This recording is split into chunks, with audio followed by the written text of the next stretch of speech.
What's going on, guys? It's your boy Daniel Draper. This is the Daniel Draper Podcast.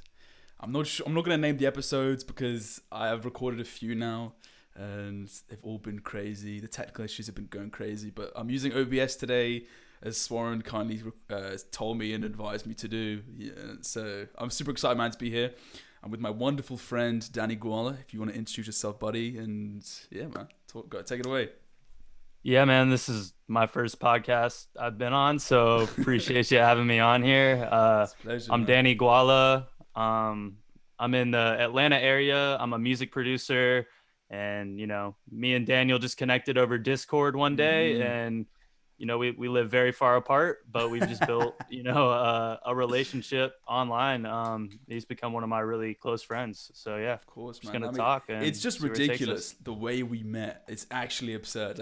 Do you want to tell the story, or you want me to tell the story? You go for it. I'll see if I can add Okay. anything. I mean, Yeah, yeah. it was just stupid. I remember. So the Candy Beats Discord server, man. There's fucking servers changing lives all over. For sure. Um, Yeah, I yeah. told you, didn't I? I sent his manager the video, and his manager was like, "This is sick. Like this, I'm gonna send it to the whole team." I basically did like a Yeah, yeah. The one of you thanking him. Yeah, dude, it was Yeah, sick. yeah. It's just an amazing thing. Like, that's a quick, real appreciation for that. That server is any feedback I need, and it's the only server I know with a mental health chat channel, right? Yeah, So, yeah, so yeah. you can just speak your mind, and it's so sick. There's one guy on there. His name's D Bars, bro. Danny, this guy is in there. Like, basically, 4 out of 5 times I look in the chat, he's always texting. Like, he's always talking to people. He's honestly like a fucking savior, like a fucking saint, really. Do you know who he is, Yeah. or have you seen him? No, I don't. Yeah, I haven't been in the chat too much yeah, recently. But yeah, there's a ton of resourceful yeah, stuff in exactly, there, man. from samples to, tips about sound design and really anything you could want, man. Mm. Producer wise, Yeah, it's a gem, man. obviously there's a million other resources, but there's definitely some gems in there, if you could find them. So, yeah. Exactly, and we'll talk about Clubhouse too later. But that's how me and Danny met. There's a feedback channel in that server where you post your beats and people give you feedback. And Danny posted something. No, I posted. Did I post something, or was it you? I think that I posted a beat in there Yes, yes, yeah, and yes. yeah, you were like, I would do this, Mm. Yeah, and yeah, I yeah. was like, Yes, word, yeah. Danny. I've still got the beat. I've still got a file on my computer. I mean, remember we only met. Well, how many months ago was it? It wasn't like last 9 years ago. It was how was Nah, just four, three, yeah. 4 months ago. Not Yeah, too it's long, fucking man. flown Yeah, by. Like, Danny sent a feedback. He sent us something for feedback, and I said this is a bunch of shit I would do differently. And I just said, fuck it, just send me the Ableton file. And he sent it over to me and all the stems and everything as well. And I wanted to get an 808 slide working well because he was doing some slides, and I wanted to get it done. But I had no real experience with slides, especially on Ableton 808 slides, because if people don't do music, it sounds like the most fucking boring thing ever. But basically, in a lot of UK music, you have those bass notes that slide up and down. And I wanted to do those on Danny's track, but I couldn't. And I said to Danny, "Do you know how to do this on over text?" And he said, "Yeah, I do. Let's go on a video call and do it." And I said, "Why? I've never seen anyone be like. I'm usually the icebreaker when it comes to meeting people. I'm usually the one that's saying, 'Let's do the call,' or whatever, right? But this time, no, it was Danny that was saying it." And we hopped on a video call, and it was obviously a little bit awkward because we didn't even know each other, but and it always is. But he just started going, and that was it. Like, from there, we just hit the ground running, and we've just been like tight ever since, because it's just two yeah, different across the world, across the Atlantic fucking ocean. Danny's in Atlanta, I'm in absolutely. London, and you Yeah, just yeah, see that like, culture clash. You see all these different perspectives, all this different just crazy shit, and it's like the biggest blessing. Like, I've met some of my closest friends ever online. It's ridiculous. yeah, It's yeah. It's amazing. super cool, and I think with COVID and everything, that's Mm. kind of that's been like a good part of it, just being able to connect with people online. And yeah, like you said, man, like I called you or I Mm. wanted to call you. I typically wouldn't do that either, to be honest with you. Yeah, I'm not, the first to start a conversation a lot of the time when like yeah. speaking in terms of like meeting people online, but I figured I could show someone how to do something, Mm. that I know. So, why would I not share that knowledge with them? So, yeah. Exactly that. I love it, man. I love it. It's been a pleasure. We've learned so much from each other. Like, Danny, how long have you been producing music for? Um, coming up on like 4 years, Yeah, right. Yeah. maybe 3 years. Yeah, not And too you had long. your, you used to drum. You used to be in like the band as well, drumming, didn't you? Yeah. So I used to play drums for freshman year of high school, man. Mm. Onward, all through high school, I played drums. Played a little bit of guitar when I was younger. Picked it up, and that was on and off. So I never really got into it. And then as of recently, I've tried to pick up any instrument I can, whether it be guitar, Mm-hmm. keys, and then I'm not playing drums a lot, Yeah. but I can integrate that into drum tracking and Exactly all that right. sort of thing. So yeah. Exactly right. That's the awesome thing. It's like with when Danny's sound, like, because that's the thing. He's been producing for 4 years. I've been producing for basically 1 year. And that's the awesome thing. It's as if we give each other, we help each other. We're in my opinion, I think a really good circle and a good group of friends. The way it works is you build each other up. So everyone is helping each other really. I mean in all the immediate the circle I have of people that I'm the closest to, like that, my brothers, my family. That's what it's like. It's there's we're all there and we're all very tightly knit and we're all helping each other. So that's what it's like with Danny. Danny's like my fucking like he's one of my mentors because he's been doing it for such a long time, and this stuff is so industry standard. Like it's if I heard it, I wouldn't have ever questioned where it was from. That's the awesome thing. It's we help. I'd say long time. Sorry to cut you off, Yeah, but I'd it's say fine. long time. I don't know about long time, but yeah, longer than you, I guess. But like not like a long It's time. 4 years in the whole is scheme still of a things, decent amount of time. Like 4 Yeah, years. I suppose. Like, Yeah.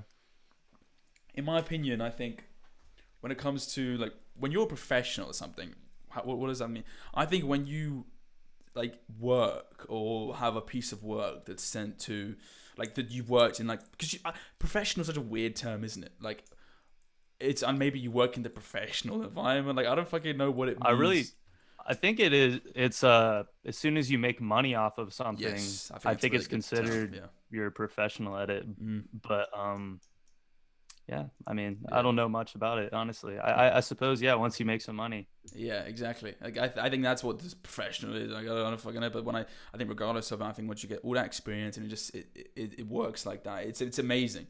It's amazing, and that's you can hear the implementation of your obviously the guitar and keys you record straight fucking in through MIDI and stuff, but especially the drumming, the drums experience. You can hear it because that's, in my opinion, that's what makes like Danny Gwala stand out is like your percussion. It's that when you're listening to a Danny Gwala track, your ears are filled with just perks and like hard hitting drums. Like that's what, in my opinion, is the unique style. That the melodies are always crazy because you do them all yourself. Majority of them, you do yourself. Obviously, we all love to use samples as well. But Of course. the drum, you can definitely hear that percussion influence and it bouncing everywhere. Like that's my opinion. That's what makes you sound so unique, and it's just sick. And having you as someone I can learn from, it makes me way better. Imagine if I didn't know anyone. Yeah, it's tough if you don't know people that are better than you and you can't learn from, because it's Yeah. how do you improve? No, absolutely. Yeah. I mean, the best way to get better at this stuff is just to watch people, Yep. I mean, you just got to watch their process, different people's processes, and take a little bit from everyone and kind of make it your own in a way, because realistically that's what everyone does. I mean, of course you can be original, but it stems from something down the line. Maybe you don't realize it, but yeah, everything's, you're just pulling from different influences and kind of creating your own thing. So Yeah, you're exactly that's what I try to do, man. Yeah, that's what I try to do. My music teacher, Chris Frank, shout out to you. I'm trying to get him on the podcast real soon, actually. If this That'd works, be awesome. If this works and this all goes fucking swimmingly, I'm gonna definitely have him on here. But he told me that it was like you're building off the cliches of music.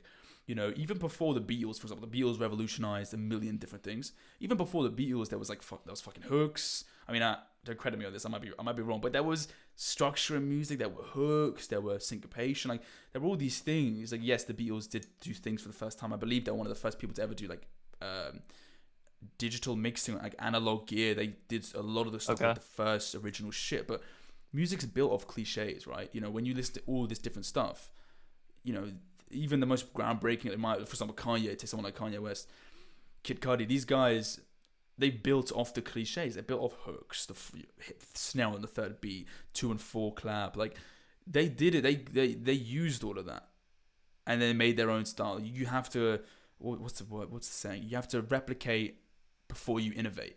So you can't just come out the gate with no fucking knowledge of music. Be like, oh, I just changed music forever. The only guy I don't understand how this man did it was, who's the fucking guy? Pythagoras, right? You know the circle of fifths? Oh, yeah. My man made the circle of fifths fucking time ago, before like a piano was in. How do you? I think I looked online. There was vibrating strings, and he got what the fuck, man? Like what the? It's crazy. Yeah, it's crazy. I need to Google. I think it just comes down to like when they figured out that music is just frequencies. Like sound is just frequencies. Maths. It's scientific. So yeah. It's fucking stupid. Like I can't go too in depth on that, but yeah, man. Dude, look, here it is, 6th century BC. My man in 6th century, that'd be like 500 BC. My man was like, oh yeah, circle of fifths. And the thing about the circle of fifths, like just similarly to maths, is that it's perfect. Dude, if people don't like music, they've already left the podcast 10 minutes ago. I swear to fuck. Right. I don't care. I'm here for the music talk. We're fucking vibing, bro. We're just having a good time. But yeah, dude, man, I'm here for the music. That's the guy. Obviously, Pythagoras on a different level. But anyone, it's all built on cliches, and I think that's what is awesome. Is you're forever gonna have these people think using cliches are bad. It's like, what the fuck? Like everything's built upon cliches. Yeah.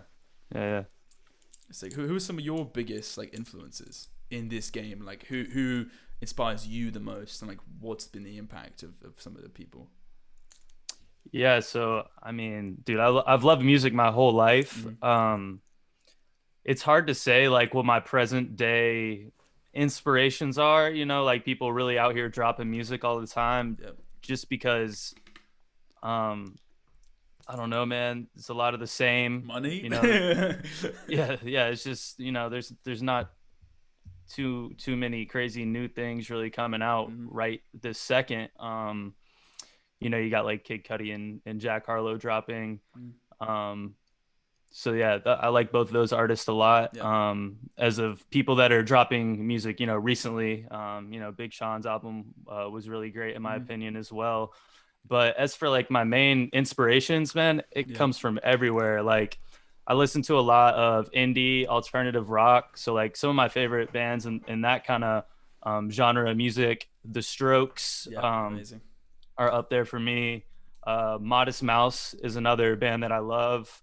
Tame Impala is great. Yeah. And then I like the synth pop dance kind of stuff as well. Like I'd say Toro y Moi, you can't really put a genre on him, and even a lot of music nowadays, you can't really label them with a genre just because there's so many cross sections and everything's kind of bleeding into one another. But as for that kind of music, like that kind of stuff, the chill vibey stuff, and then also a lot of rap music.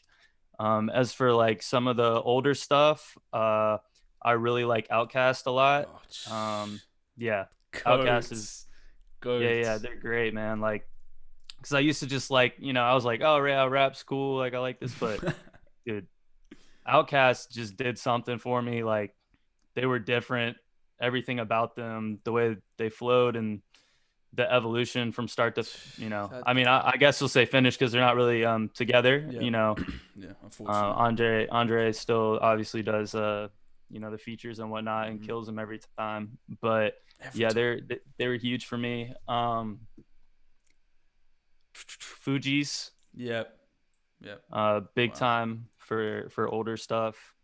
And then really, man, like getting into like Kanye West is huge for me, man. Like, woo! That's my That's my guy, of course. I love Kanye West, dude. I'm pretty sure we could talk about him all day. Yeah, so. We can't talk about Ye properly in this pod. I could speak for 20 hours, like 30 hours. Right. And I know. Right. I know everyone has.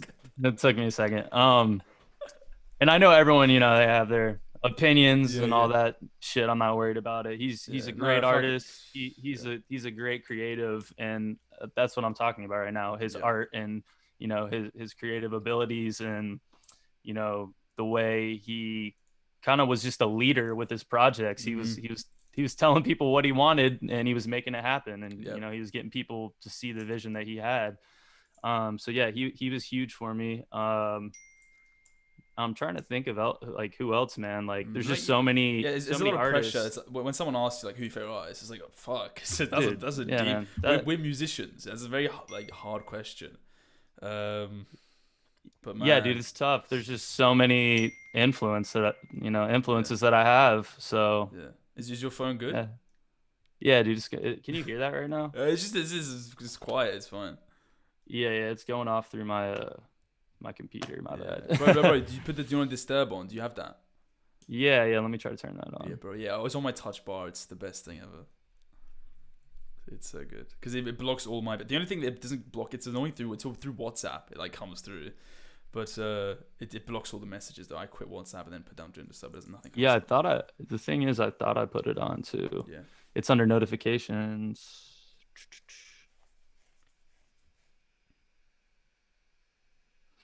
A small intermission. Yeah, I don't know. Go get, Yeah, go sorry grab a about drink, this. guys. Go get some water. Sorry about that. No, is We it all right we now? should be good. We should be good. Yeah, it says it's on, but it was on. Okay. So Yeah. we'll roll with it. Yeah, All mate, right. yeah, whatever. It's fine. Yeah, man, it's just insane. Yeah, there's too many people. We're musicians. We listen to music all day, and we were just talking about it before this podcast. We were talking about how, for us, you say you listening to music wrong your whole life. That what you said?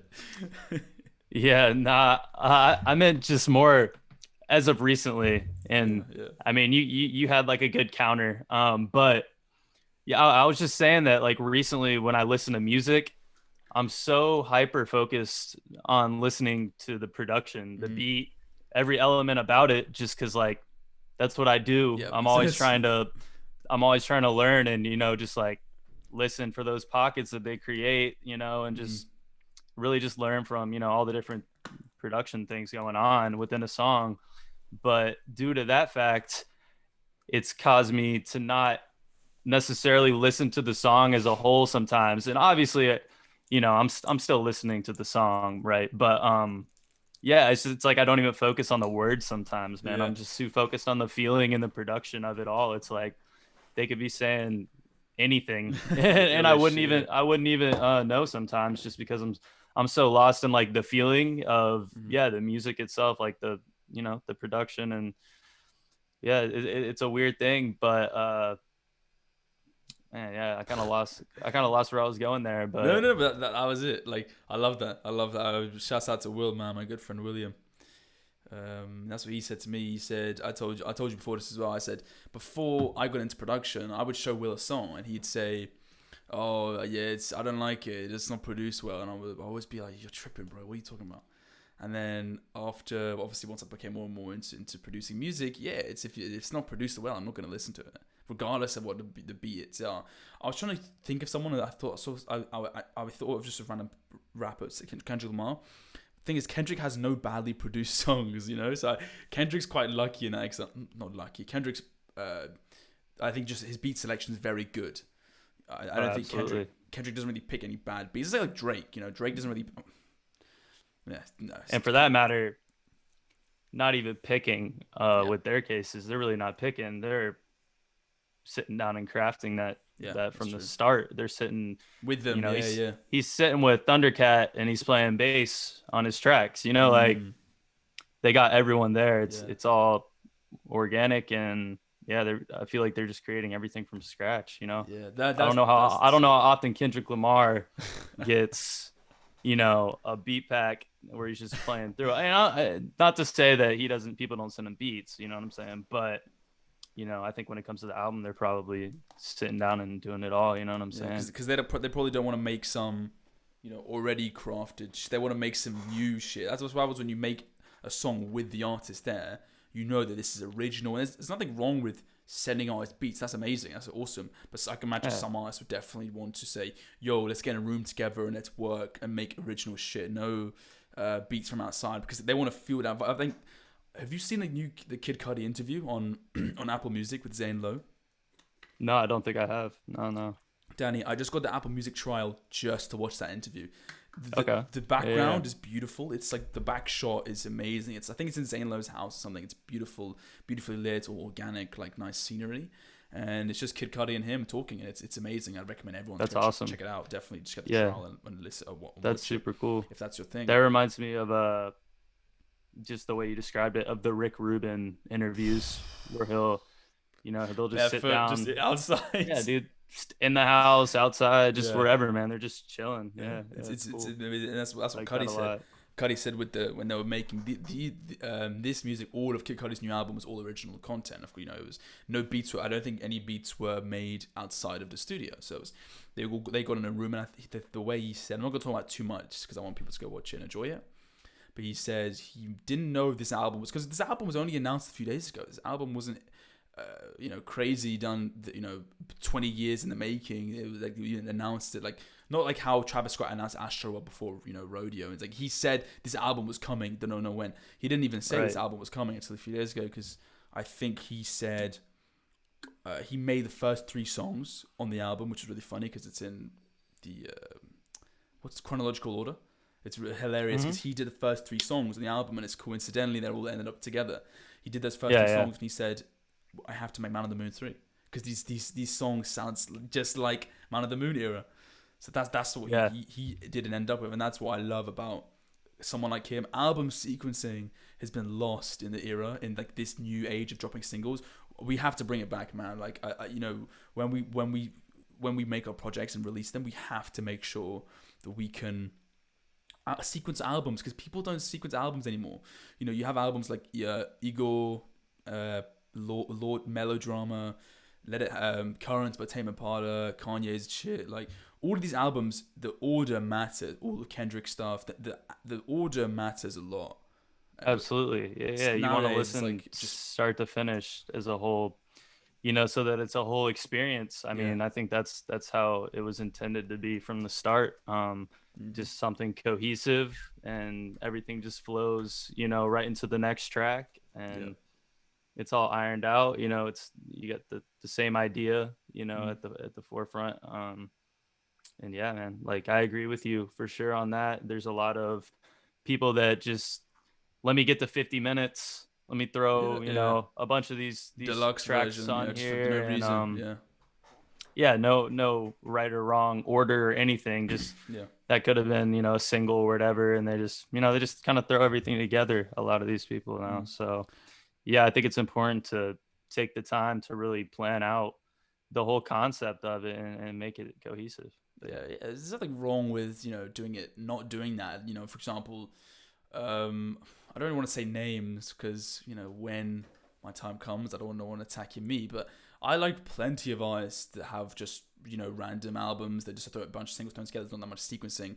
I really enjoy their music, but I do think a lot of it. I just think the whole industry misses it. I don't think it's bad if you don't do it, but I think the industry just misses that sort of, because it's just sick, man. When you have a themed album, like I think EA was quite fun, Eternal Take with Uzi, like it was a little theme about the fucking he got abducted and shit, like that's a more innocent fun version, but I think it's cool because it's just a little bit subtle, but it works really well. I think still like selling the whole concept and vibe of like the space that you were in, creating that or whatever. And back to like when people just throw random songs together, sometimes that's really cool because it's not like knowing it coming from that artist. I'll take Tori Ma for example. He dropped a project called Soul Trash, and all of the tracks are labeled by date and when it was made, and it's all over the place, man. That's like dope. Years ago, fucking up till yesterday. You know what I'm saying? Like when it came out,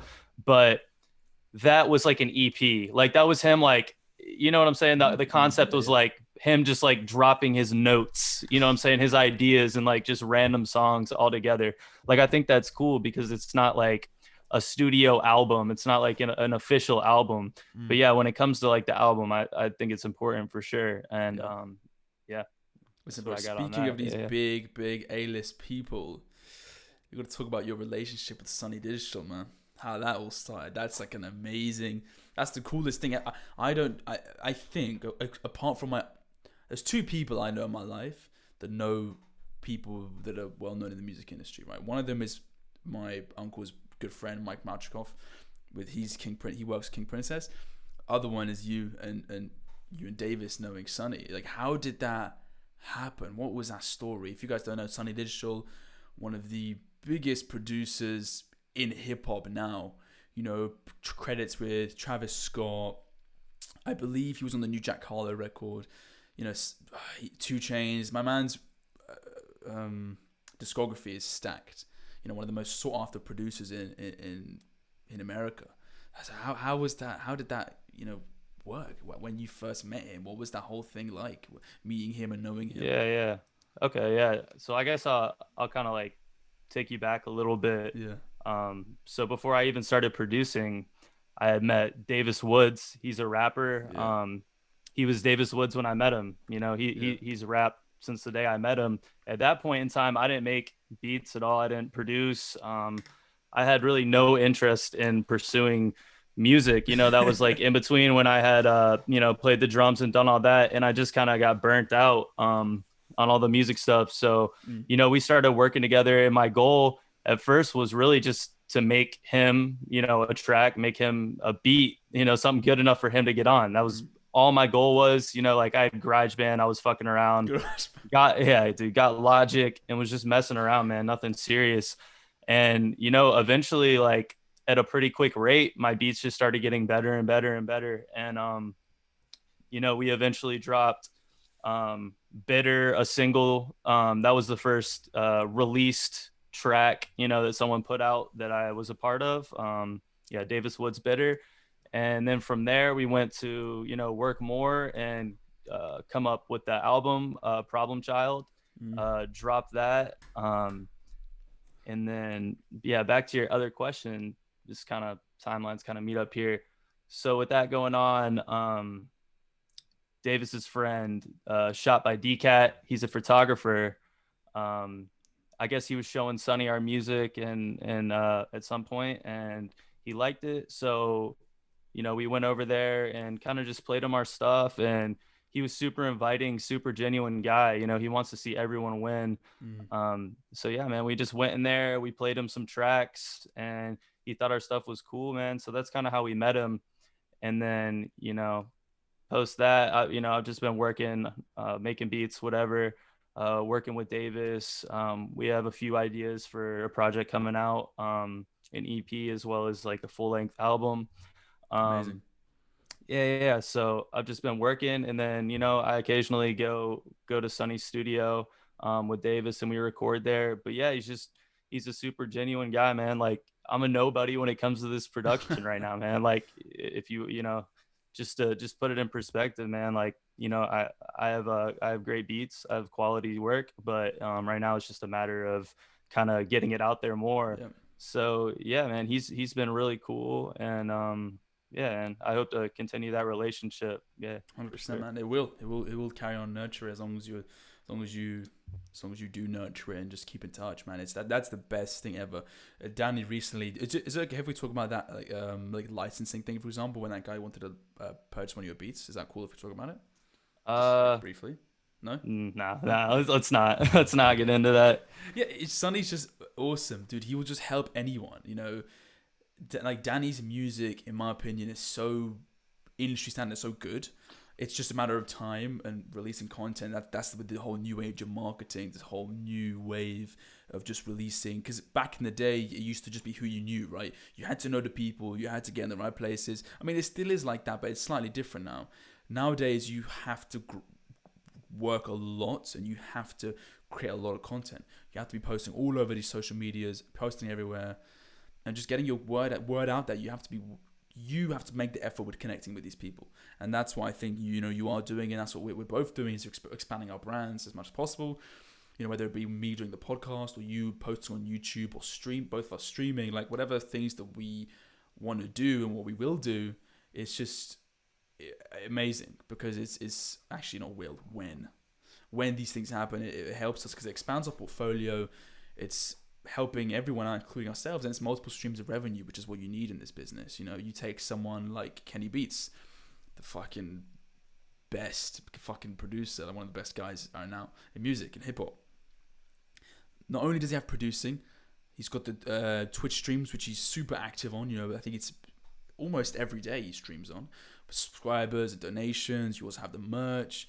You gotta have so many different ways of getting money, because bam, a pandemic happens. Where's your money gonna be? Like, what's gonna happen? I saw an article the other day of it's a lot of musicians in London taking like Uber driver jobs, right? And because that's it's going crazy, because live shows make so much money. When you're doing a live show, it's making you money, and now you don't have that anymore. I mean, we will soon, hopefully, but yeah, we need to get on this. We need to build our brand, and because we're doing it by ourselves, when you are independent, when you do have a very small team of people, even if you do have a team, if you don't have a team, then it's even more work. But that's the challenge. That's like the whole struggle. It's like, why would you want to make it in this industry if it was easy? You know, like, why would you want that? Why, like, if I just blew up now, like, I wouldn't enjoy it because I haven't worked enough. You know? Yeah, absolutely. Yeah, man, you gotta get comfortable with the uncomfortable. Yep. And because, you know, right on the other side of that, like, I don't know, like, it's always where the you know, the good stuff's gonna be. So yeah, man, and just with the multiple you know, incomes, you need to you know, monetize off your beats, monetize off, you know, any sort of content. You know, there's always a way to make money off of stuff, and that's something that I'm trying to, you know, learn every day more and more about.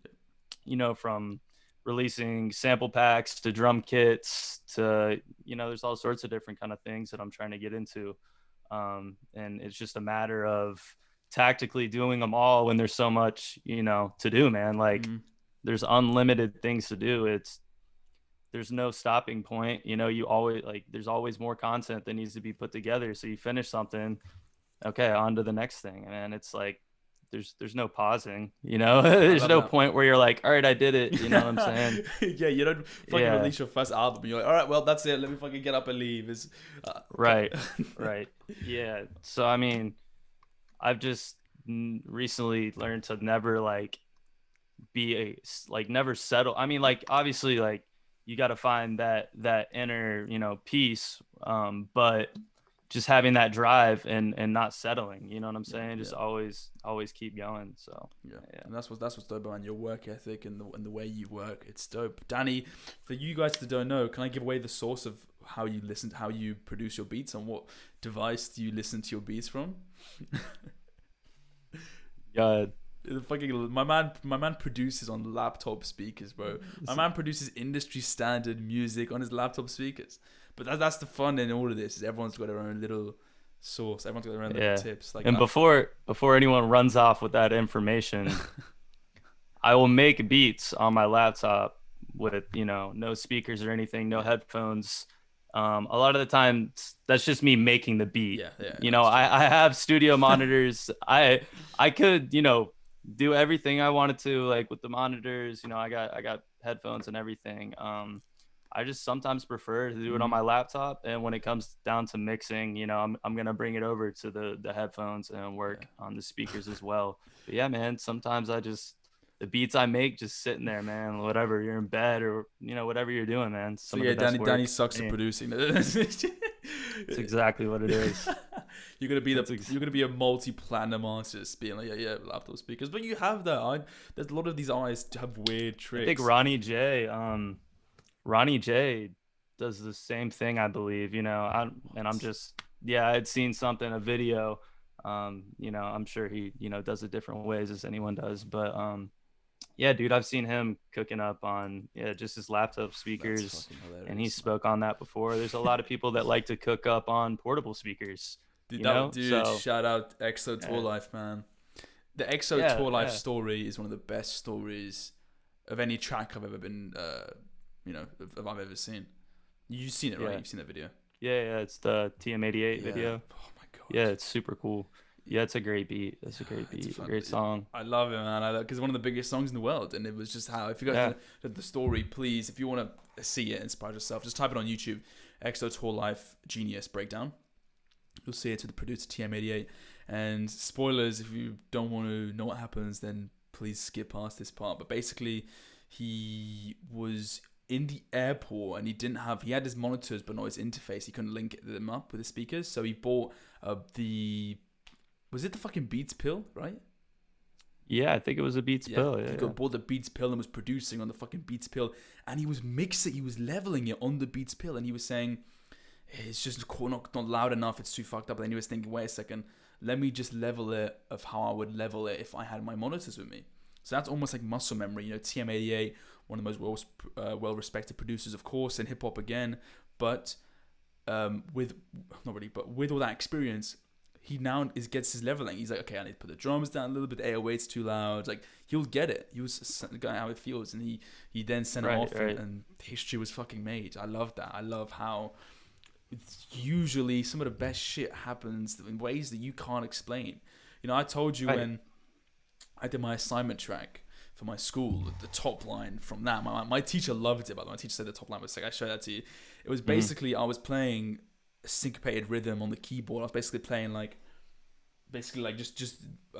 you see this? I was basically going like D, D, D, then up to like C. Like, I was just, it was a nice syncopated, like jazzy rhythm, right?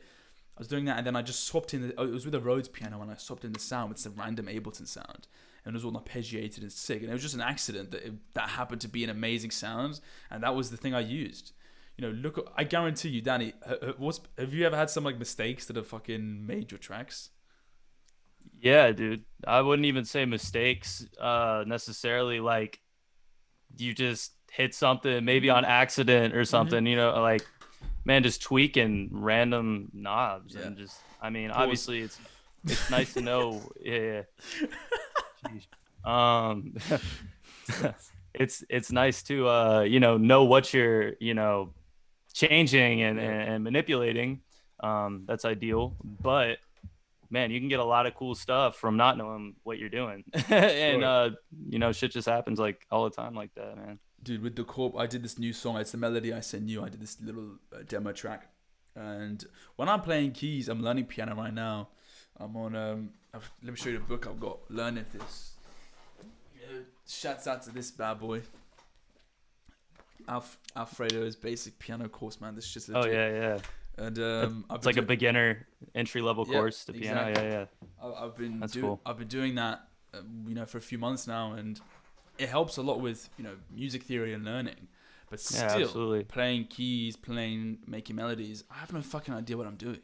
Like, I have no idea, but it sounds like it because I'm just sitting here fucking playing this C major, all white keys, whatever. Maybe I'll do a sharp or two if I'm feeling extra special, but I'm just doing whatever. I'm just playing whatever sounds good, and I don't know what I'm doing, but it take me a few minutes, and I'll be like, oh, this is it. Like, I've got something. And then I'll record, and then I'll tweak it in Ableton as well, and then that's it. It's usually this cool stuff. Like, I think one of my favorite beats I've made so far, Danny, is the one I sent you with the really nice, the one that sounds a bit like the OZ, the one with the nice synths and that arpeggiated guitar. Like, that's the one of my favorite beats, and that was made, through just fucking around, just doing crazy stuff. Absolutely. Yeah, you got to experiment. And kind of on that same topic, dude, every beginner producer, every single one of their beats is going to be in C major half the time because, you're scared of the black keys. You know what I'm saying? It's like, once you get over that, start getting into some other scales and really experimenting with melodies, you could find some really cool stuff, man. But not to say there's not great songs in C major as well. Laugh Now, Cry Later. That's the one you said that you love. We love so much. We love that song. It's a great song, and it's in C major, man. Yeah, I love it, man. I love music is just, as you can tell if you're still listening, our love for music is just deeper than anything. It's weird when you there's a different feeling. It's a different way of when you love something. I think obviously when it comes to human, it's a bit different. In a conditional way, so like as a partner, but when you look at music and the way that we talk about music and the way we love it, that's like powerful. That's when that this is like your shit. The university I study at, it's a music school, and in the classes you just see everyone's got this like similar, basically the same love for music. everyone. The teacher, the reason why me and the teacher get along so well is because fundamentally, regardless of what happens at the end of the day, regardless of whatever views politically or whatever the fuck, like, we don't care. It's music at the end of the day. That's it. That's all we care about. Like, Timberland talks about it. You were saying earlier, you know, how you just tapping on the fucking tables, you know, and you'll always be thinking of that pattern's cool. Do you want to tell the story of that idea you have, or on your team? Yeah, definitely. Yeah, dude. So the other day, this is just a video concept. Who knows, by the time this comes out, it might be out. Who knows? I hope so. If so, I'll link it in the. Yeah, cool. Yeah, so I was walking out of the store. I'd went to go just buy like a cord for something, and there was a guy standing there playing violin. He was collecting money. He had a picture of his daughter and a sign. He was collecting some money, and he was absolutely shredding it on the violin. Like, I've never seen anyone playing. Yeah, dude, just in the parking lot. And he was hooked up to like a little portable speaker. And yeah, he was just killing it. So I went up to him, and I was talking to him for a little bit, and I was like, hey man, do you mind if I, like, you know, record you voice memo? I'm a music producer, and I'd love to like sample this and do something cool with it. And he said, I don't speak English. And I was like, damn it. All right. So I tried, you know, like wording it a little bit differently, and he didn't understand me. So he said he spoke Italian. He was from Italy. So I just got on Google Translator, and the exact same thing I just said, I typed and showed it to him, and he was like, oh yeah, definitely, for sure. So I got a really cool voice memo, just held my phone up right to his portable speaker, man, and it came out really cool. So I'm gonna chop it up and make a beat with it, and you know, make like a little video out of that. And yeah, man, I'm gonna leave his Cash App in there too, so if anyone wants to you know, help him out this Christmas time too, you know, you can do that too. So I don't think in the UK we can do Cash App. I think I looked at it, and I don't think we can because of like the region. I'm gonna check. Do y'all have Venmo? Venmo, no. PayPal is like, I mean, we may probably do. Oh maybe PayPal, I'm just being like stupid, but PayPal is like, I need to check it out because I remember I saw on Cash App and it was like weird. I couldn't do it, but yeah, dude, that's all they use over here, man. Cash App, Venmo, Zelle. It's like immediately sending money. Yeah. Can instantly transfer or whatever. So that's so sick, man. Because that's for me, that's that love for music. When you walk out of the store and you're like, the fucking violin sounds amazing. Funny fact, I'm pretty sure this is true. I'm 99% sure this is true. But A$AP Rocky, his second album, studio album, At Long Last A$AP. That album was that his second studio album? He did Live Long. He did Long Live, and then he did At Long Last, right?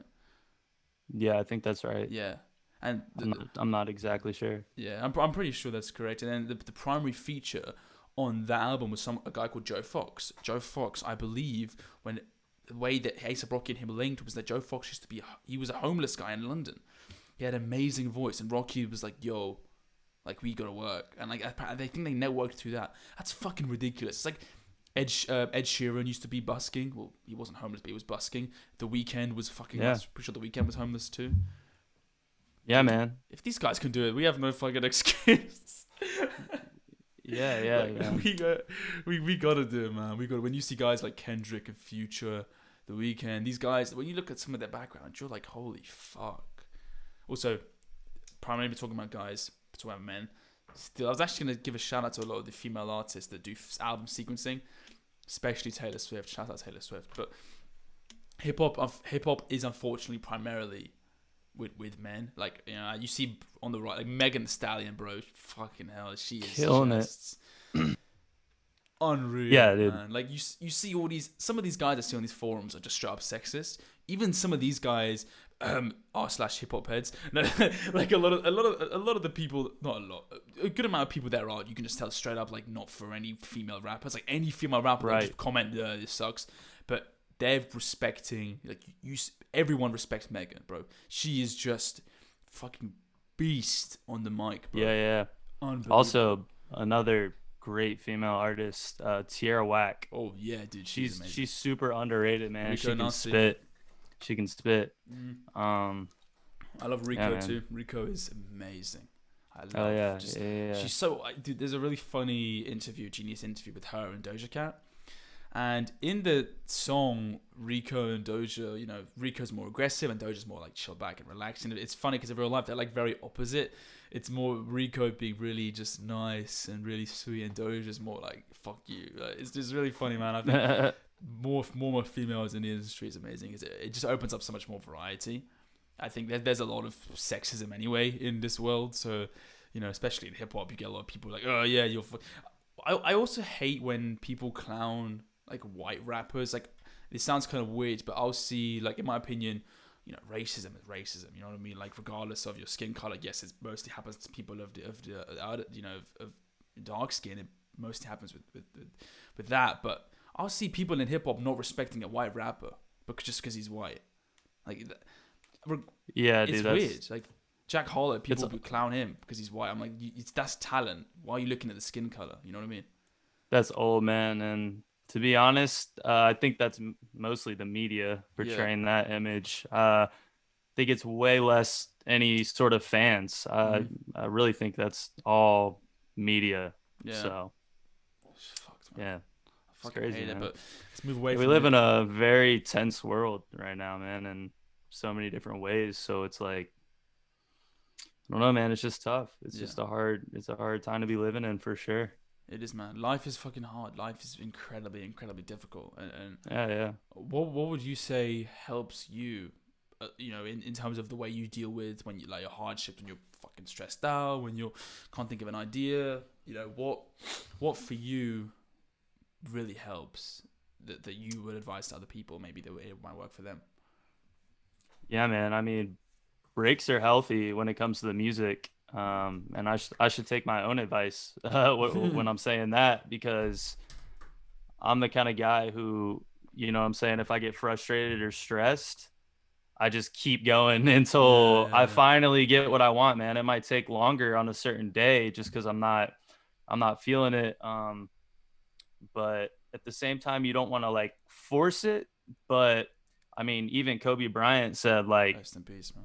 that yeah, rest in peace. That extra, like, when you feel like it's too much, you know what I'm saying? Like, just that little bit more, that when you break through, you know what I'm saying? Like, that's when you're gonna get some of the greatest stuff. Yeah, You work 40 hours a week. Okay, say you work 50, like you'll be in those 10 hours. Like, I don't know if yeah. that's a great example, No, but I you see think it what I'm is. It's saying? cool. Like, right past that break point is gonna be success. And yeah, man, just like pushing through and finding inspiration. Like, you really have to find inspiration sometimes. Like, Yeah. find it, seek it out. You know what I'm Is saying? there a moment where you remember Is there anything you can think top of your head that when you found like an example when you found inspiration that was like holy fuck? Yeah, dude. Sometimes it's as simple as like finding a sample, man. Like, Mm. I'll go through every, like a bunch of sample packs, when I don't feel like I'm coming up with like my own melodies, and I'm going through sample packs, and then, next, finally one literally like grabs you, like you Mm. feel it, you know what I'm saying? When I Yeah. get that feeling, I know, like, at that point that's going to be the easiest beat I've ever made. Seriously. When I get that feeling off of just like a melody, you know what Yeah. I'm saying? So it kind of just can piece it, together in my head before I even lay down the tracking. So it's Yeah. like those kind of moments, you gotta just keep going. But yeah, at the same time, I think it is good to take those breaks. Like, I was working super hard a few months ago, and it felt like a week of not getting much done. Of course, when I look back, I made a ton of beats, but when you're Mm. in the moment, it's like you feel like, I don't know, this isn't good enough. This isn't good enough. Yeah. Um, this isn't good enough. But the thing about it is just, you just gotta like take that break sometimes. Mm. Um, I took like 3 days off. I think I didn't touch music, man, and like that was low key killing me because all I want to do is cook up. You know what I'm saying? But that break was great for me because when I came back the following week, it was like I was super confident in everything I Yeah. was making. Like, everything felt good, and although the beats from the previous week dude, they might have been great. You know what I'm saying? It's Mm. when you're listening to the same thing over and over and over again, you get really numb to, you know, certain Yeah. things. So you got to give it a rest and come back to it. Like even when I'm mixing, I'll make a beat and I'm usually not going to mix it right on the spot. Sometimes I do, but sometimes I like to just give my ears a Yeah, rest. You me know what I'm too. Yeah, saying? I So agree. yeah, just come back clean slate and work from there. Yeah, But yeah, I love that, man. I love it because you know when I was beat block is a weird thing for people that don't know what beat block is. It's basically what it sounds like. It's when you can't think of any new ideas for a beat. You know, it can happen from overworking or just it just comes out of nowhere, right? So that's weird when you get that. It's so strange. You know, I was talking to my good friend Austin at that time, and we were talking, and I was saying if someone took away. I mean, it was like it was the first lockdown happened, right? Second, and then it eased off again. In the UK, we had a first lockdown back in March. Had a second one, I think, around in November. It was the second lockdown, and then we recently just came out of the second one. So after the first one, my good friend Austin, he's a professional bowler. He's one of the best bowlers in Europe. I think the best bowler in Europe for his division. And he was just talking about how life without bowling is like no life. It doesn't exist. And I said, when he talks about that, that's funny because I think about music. I think if someone took away Ableton, what the fuck? Like, if someone took away my DAW, what would I do? You know, find another DAW or, you know, find a way to make music. You know, that's the way I look at it. So I wouldn't do anything else but this. So when you can't think of an idea, it kills you, man. Especially when you're going through like a tough mental time, right? For me, I had a really bad patch from about June, July-ish to September, October, right? That duration of time sucks for me. I felt fucking awful. And when you can't think of ideas when you're going through a bad time, it makes it worse because you're like, oh great, now the one thing I can do, I can't do, right? I can't. yeah, no, I've definitely been there. Yeah, I've felt that, you know, a million times, man. So I completely understand how that feels. It's tough, man, sometimes, and yeah, dude, I just don't think there's a right or wrong answer for any of this stuff we're No, talking about. It's no. just, yeah, you just got to figure it out, man. It's a journey. You Yep. know, you just take it day by day, and you know they're not all the same. Yeah, it is, They're all brother. It different, is. man. Every day is different. So Every day is different. Every person's different.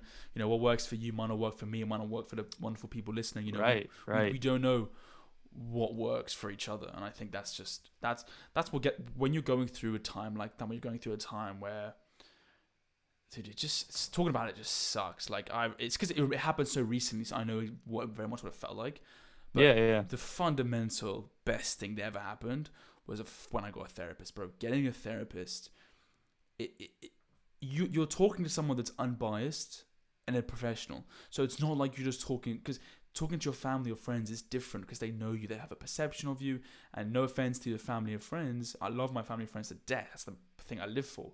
But the advice may not be the best thing for me. But when you get a professional and you get to know them and they get to talk to you, they know you, they get to know you very well. My fucking therapist, it's funny, it's annoying now because I'll tell him something and I'm like, yeah, I know what you're going to say. Like, you know, I know he knows Right. what is going to work for me. And like, that's so powerful. And Yeah, that's great. When I got a therapist, it wasn't like, boom, yeah, you're fucking fine.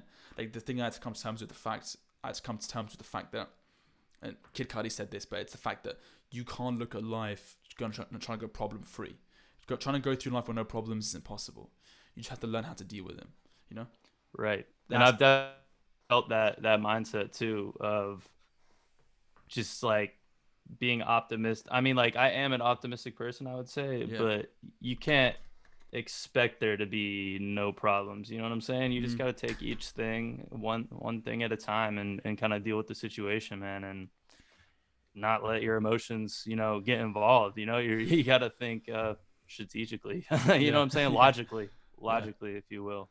Yeah. But yeah, I couldn't get out of the slump, man. I couldn't get out of feeling like that. It just sort of, the more therapy I had, the going back to university, or going to the university that I wanted to go to, it helped a lot because it forces you.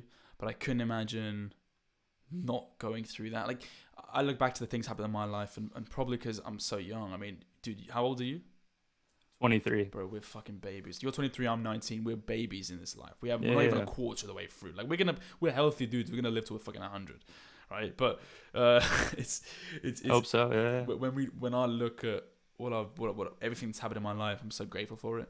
Because if the shit that was bad didn't happen, I wouldn't be who I am now, right? It just wouldn't. Always. The fucking addictions I used to fucking have, or the people I've been with and have left. I'm so happy. Like I'm very fucking like. It sounds so stupid. I'm so happy it happened because. No, yeah, definitely, man. Who would I be without it? Like. Right. Yeah. We used to talk about. You need that. You need that to. Man, you're just learning. Like everything's just an experience, and man, you take an L, just learn from it, man. You know what I'm saying? Like just learn. That's all you can do. There's no, no one can tell you the right thing to say or do. You have to just trust, what's inside. And I mean, shit, man, you get what I'm saying. I do, man. That's one thing I love about you is when we first met, it was like the third conversation we ever had, and you were just talking to me about funny shit. Like I was saying, how are the girls in Atlanta? How is everything over there? You just told me some the stories about some of this shit, like just how everything was. And that's what I love, is that you're not afraid to have that personal, deep conversation. And that's what I love about the people that I'm connected with and the people that enjoy the content I make, or the people that are friends with me that know me. They know that, like, I'm not just, yes, I'm an optimist, but I'm not always like fucking like happy. Like, on camera, some people might think, oh yeah, this guy's got like no problems and this guy's absolutely fine and happy and shit. But it's like, we all have our hardships. Like we all go through shit. And I think the most important things are the things that are scientifically very good for you. Like having a job, right? What having a job does, this is why I miss about school. I used to go to college 5 days a week. It's that you have a responsibility now. It's not, you can't just sit at home. When I was in lockdown, I had no fucking responsibility. I was 18-year-old fucking kid. I had nothing to do, right? So I had nothing to wake up for, or schedule my day. It was nothing, and falling into bad habits and bad thought patterns. That's what happens. I don't call them bad. It's natural to feel these things, but when you have more and more technology, I sent you that Joe Rogan video with the depression, right? Why depression is so popular now? Because we have all this tech that keeps us all inside. Like, you're not getting the sunlight. You're not, enjoying you're not living time in nature. You're not, you haven't got that job. And yes, doing these things aren't the easiest things in the world, but having a job, doing exercise, yes, you can still go through depression when you have these things. Of course you can. It's so subjective. Everyone's so different. But these things in check work for most people. I think it's sleep, job, exercise, spending time outside, not as much on technology. And structure. Yes, and definitely food. That's the 100%. Dude, no doubt. You eat like shit, you'll feel like shit. That's it. That's just how it works. Yeah. That's how your body is. You can't treat your body. My mum always said your body's a temple. You know what I mean? It's like you can't feed it shit. That's absolutely true. 100%. Yeah. And everyone's different, man. You might have someone who fucking eats unhealthy, is killing themselves, fucking smoking a pack a day, you know what I'm saying? Handle a day.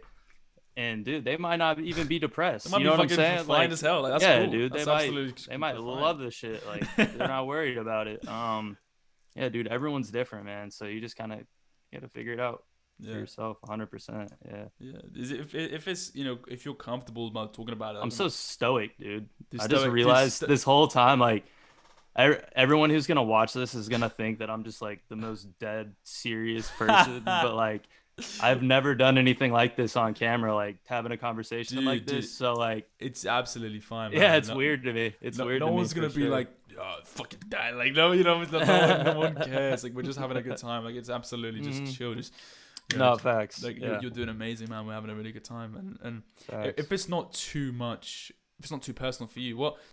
You had a time. Did you ever have a time in your life where you were feeling like how I described, and like how did you get out of that? Like how was that when you were going through it, and what was it like to sort of what helped you get out of that point in your life? With me, man, I feel like I've always kind of had that battle. I can't even think of like a specific period where it was like wow, I was really depressed then, and wow, I feel great now. You know what I'm saying? It's ups and downs. It's day to day for me. Yeah. So when it comes to that, man, like sometimes you don't want to talk to people. You don't want to talk to anyone. You want to keep it all to yourself. You know what I'm saying? You don't feel like putting what you would call your burden on someone else a lot of the time, but really reaching out and talking to someone, man, is the best thing you could do, man. So like, Underrated. you know, I have a few really close friends then that I can just call about anything, and yeah, you're definitely one of them, of course. But Yes. yeah, I for love you, man. sure, I for love you. sure. But yeah, man, like I do not, I'm not a very good communicator when it comes to using the phone, like texting back. I just have never paid like a lot of mind to like, responding quickly and Yeah. and being on my phone all the time like that. So in that sense, it's hard for me to reach out and like talk to people, when I do feel that way. But other than that, man, just like getting outside, just changing what you're doing, you know what I'm Yeah. saying? Just change your surroundings. Like that's all you can do. Like you feel trapped. Okay, well, you're laying in bed. Like, what do you, yeah, get out of bed. You know what I'm saying? Get the Like fuck out of it. it's hard to, yeah, God, it's, and I know, yeah, yeah. I know the what you way mean. I talk about it, is kind of like joking a little bit. But Of course. yeah, man, it's hard to call it, man. Like sometimes me just going outside, spending some time outside can really do a lot for me. So like I try to do that, daily. And just get outside, man, and get some sun.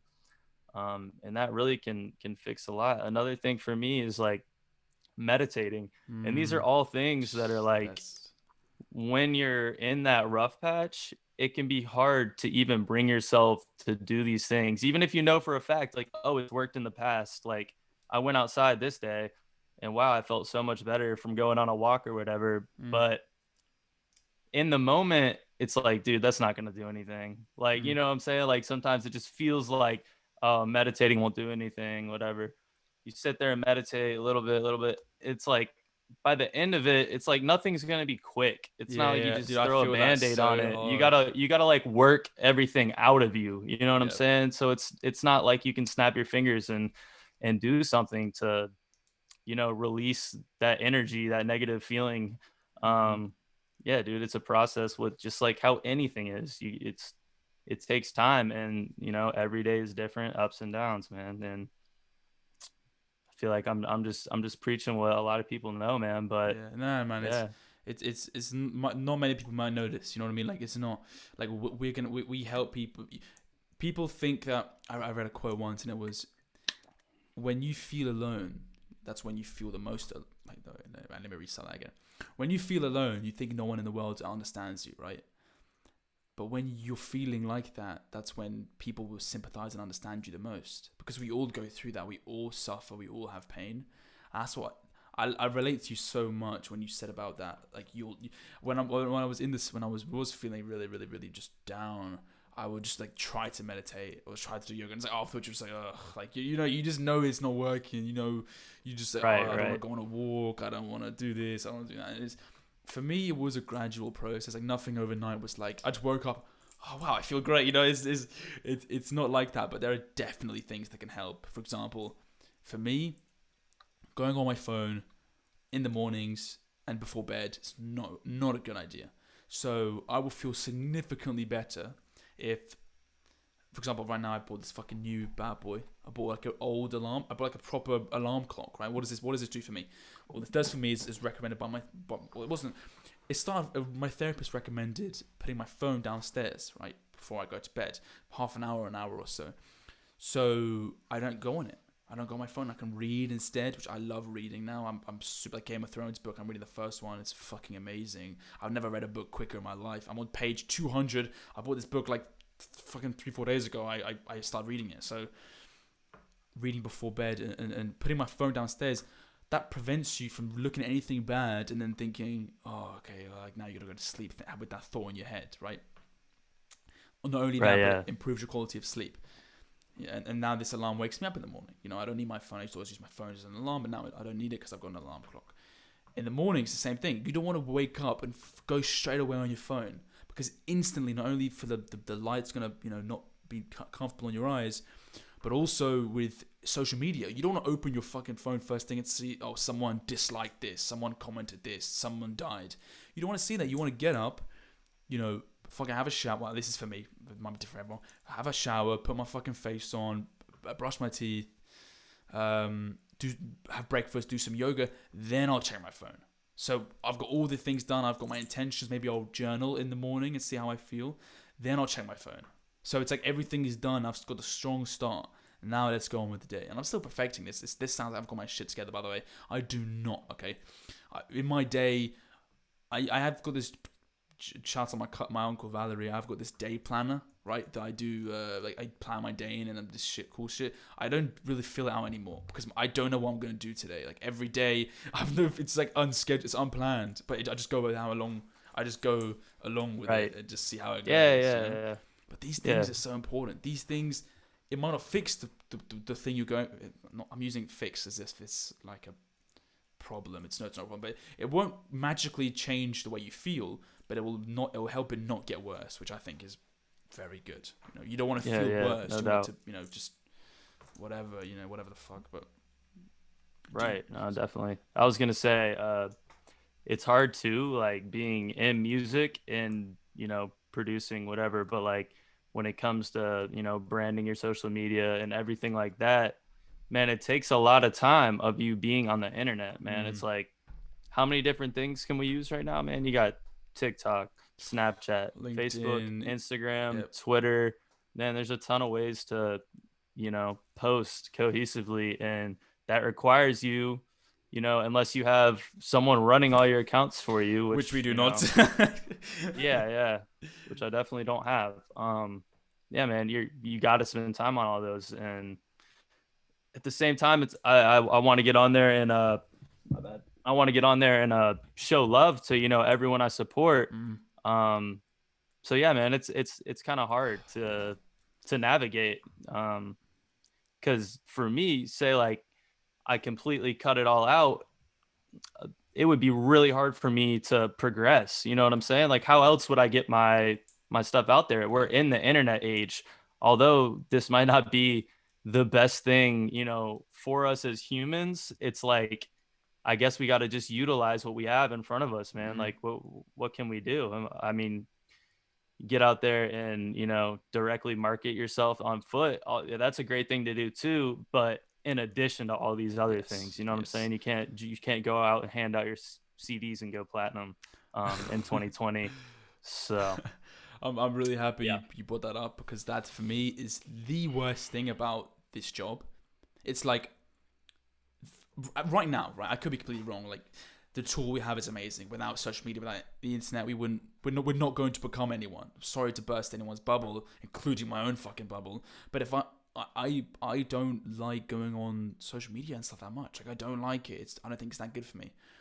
Yeah, I don't know. Definitely. I have a choice. I literally. The days. That reminded me of this funny story. But go ahead. Keep that story. Don't forget that. Keep that story in mind. But no way, I'm about to fucking forget what I'm going to say. Yes, when I'm most active on Instagram, dude, I get fucking followers. Like, I was really active on Instagram for like a few days. It made me feel like shit. But Danny, I got like 10 followers, like 10 new. For me, 10 followers is like insane, because I don't follow bot. All these people on my Instagram, I know them. Like, I know who they are, excluding maybe like a quarter of them because they're mutual friends. But I know everyone who is following me. So 10 followers in like a week, less than a week, is ridiculous for me. Yeah, but that's annoying. That's awesome. It kind of sucks, because it's like, great, the only way I fucking get exposure is through fucking social media, and it's balancing. It's, if I need to find a way where I can use this platform for business, because what will happen is that I'll hop on this whatever, I'll answer my friends, and I'll just be scrolling through bullshit. I'll be scrolling through and I'll see fucking naked girls. Not fully naked, obviously, but there'll be fucking like half naked pictures, just stupid videos, like dumb shit. Like, it makes it annoying. It makes so I get off my phone, I'm like, great, I just fucking wasted my time. It's not business, but when I'm active, I get growth. That's the worst thing about this, in my opinion. Now, it's not even creating shit. It's right now. It's definitely, because remember, we're not even going, no offense to both of us, like, you're doing way more than I am, but we're not even going crazy yet. Like, imagine when we start climbing up and up the ladder, going more and more. Like, you do realize we're gonna have to be on this shit way more often. We're gonna have to be on these, for at least an hour or two a day, catching up with everyone, talking to people, interacting. I like talking to people on social media. Don't get me wrong, I like that. But it's the distractions that I get very easily distracted, dude. Very easily distracted. I have to remove distractions from my environment to focus. Yeah, absolutely. Yeah, sometimes you just gotta put it away, man, and work. You know what I'm saying? You just gotta ignore it. But yeah, what was I gonna say? The story. Oh yeah, yeah. Me and my friends, a few of them, we were down in Florida. We stayed in the middle of nowhere, man. Like my friend's like, yeah, no, not even close. My grandpa, my friend's grandpa was like, has like this, dude, really it was like a trailer.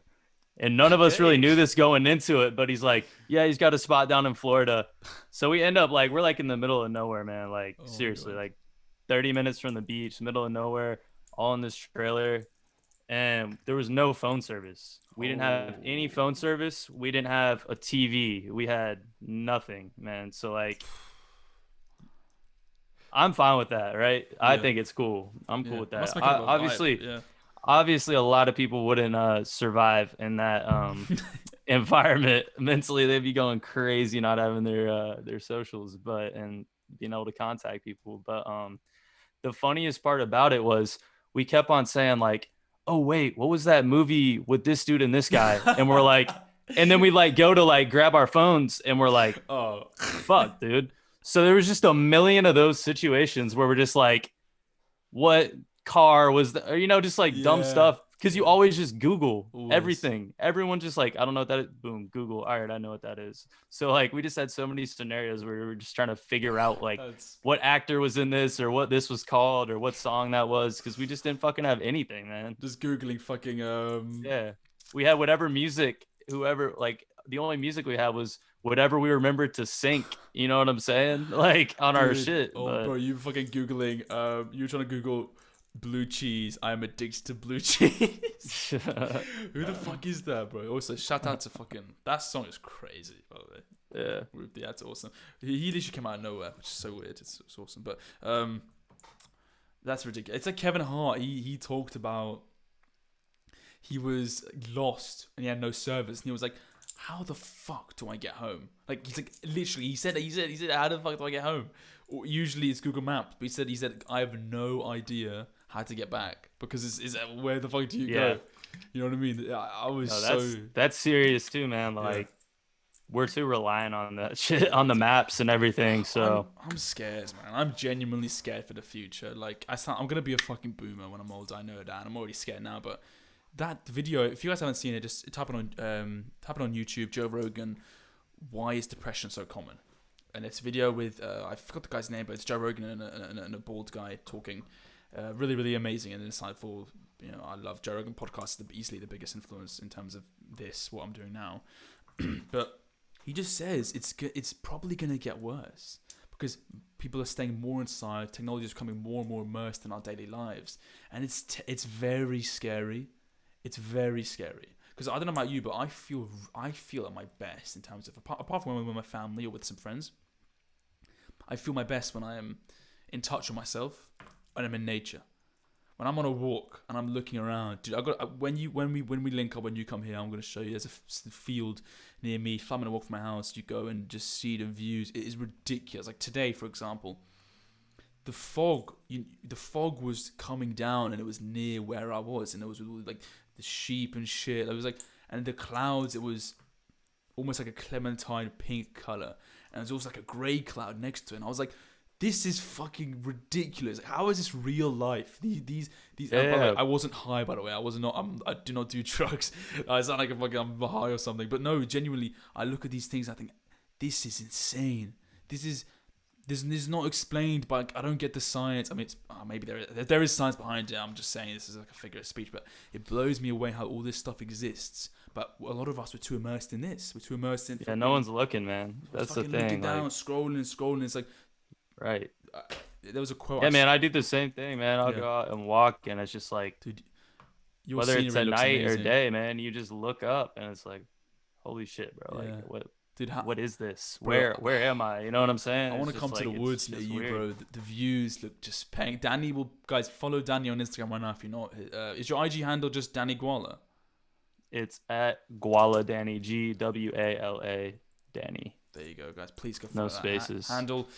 Gwala Danny on Instagram. Please go follow him. But if you look on his pages, I'm pretty sure on one of the things you have where you make your beats, you'll be on your balcony and the view will be like a fucking nice forest and shit. I see that and I'm Danny, Yeah. George is filled with vegetation. Is that the correct word? I believe that is it. That makes perfect sense. Dude. There's trees everywhere, man. No matter where you go. Like, I love that, man. you could even be in the city, and there's still areas of woods, in between, parts of the city. So it's It's fucking amazing, man. Like, if we had I wanted to make this a fucking crazy podcast, just some Joe Rogan shit, I'll definitely talk about how just amazing. I mean, America is just really some people make the politics crazy and the press sometimes goes mad too, but America is such an amazing place. But from what you said, I bet you didn't know this, right? I read this on a fact today in my advent calendar. It was saying half of the planet's oxygen is produced by the ocean plants. Yeah. Crazy. I read that. I was like, Jesus, fuck, that's insane. That's ridiculous. Because people don't really realize how big the ocean is. We've only discovered 3% of the ocean. That's fucking terrifying. 3%. You know what's gonna fucking live down there? Some crazy megalodon 2. Like, do you know that scares the shit out of me? I don't know about you. Dude, water is very much so alive, man. Like, it's like you said, it makes up what, 97% of the earth. Only 3% of the. Oh, that's also another fact. I forgot what that one is. But only 3% of the ocean's been discovered, so that we know about. Right. Okay. But still an insane number. I lost where I was going then with that. How many? Dude, let me Google it. Go with that thought. I'll Google it. Yeah. No, wait, what were you? Were you gonna finish the thought? Well, tell me what the percentage is. Okay. Real quick. So how much of the Earth is water? But we need Jamie. 71% is water. Okay, right. And then maybe the percentage I was thinking of is your body is made up of what percentage of water? Oh, that's a good one. Okay. Yeah, that's what I was. Of your body is made of water, and then people be like, "Oh, I don't like water." 60% of the body. Jesus fuck. Okay. Yeah. So I mean, dude, that's like the life source, man. Yeah, like even more so, I feel like than, and like you said, the oxygen coming from those plants down there. So like even more so than trees, like I feel like water is really what's important, dude. When it comes to that shit. But when I'm in touch with like nature, it just you feel so euphoric. You feel so good when you swim in the ocean or when you're just walking through some woods. Like when you really pause to take a minute. I think it was on the David Cho podcast with Joe Rogan. That's one of the best podcasts I've ever watched. Amazing. And David Cho said he's been through he's an artist, a painter. He's an amazing guy. And he just said, with what's happened in his life, once he's been through a lot of traumatic stuff, he said, now he just pauses sometimes and just whilst he walks his dog, he just smells flowers or pause and look at the view. He says sometimes you just got to really sit down and think, this is insane. This is beautiful. The nature needs to be preserved. And I get scared because not only is the planet getting hotter and hotter, more and more things getting fucked, like VR and all this crazy. We're getting out of touch with nature. Like I know we're both going to do the same thing, but with our future generations, we're definitely going to make it. So let me say that again. With our future generations, we're definitely going to make it so that our kids, grandkids, like these guys, these people are going to know about being in touch with this world, and understanding that it's not, technology is great, right? It's amazing. It's changing lives. It's changed lives. It's the best, one of the best things that's ever happened in the history of Earth. But you can't forget about physical shit outside. It's like you have to go and appreciate it because it's just that is the glue that holds everything together. That's what makes us. That's how we're here. That's literally how we're fucking here. Absolutely. Yeah. That's just going back to the start, of life. Like we're not living the same way. Yeah. I I mean, mean, gotta fucking get high and talk about this shit. We're gonna, bro. do you, Just do you, do you, run around with my one leaf, man, and just catch my food. That's all I want to do. Pick my berries.